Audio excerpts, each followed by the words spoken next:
here at the Combine with GM John Lynch. John, year 3 as a player would make you a veteran.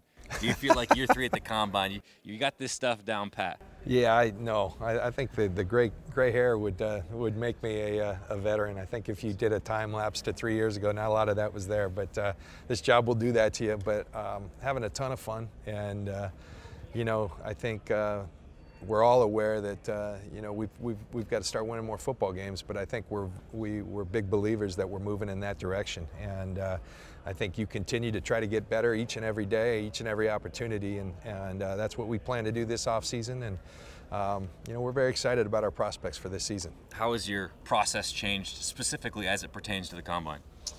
I think you're always evolving.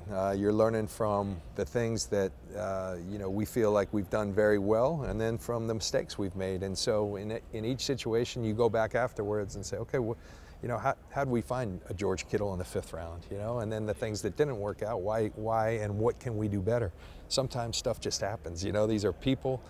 There's a lot of factors going into it, but what can we learn from each and every situation to try to be better the next time? We do a lot of that, and I think that's a good process. Last year you told me Akella Weatherspoon really helped himself at the Combine. So who's a player you drafted in that 2018 class that did themselves some favors here in Indianapolis? Well, I'm coming. It's coming to me as we're talking. Mike McGlinchey in that 15-minute interview. So you've watched all this tape, so you can't be wowed by a 15-minute interview, but we were. He just came in and in a very McGlinchey way just owned the room. And you said, you know what, that guy, not only is he an incredibly talented football player, he's an incredibly talented human being, and one you want to surround yourself with, and that will make people around him better.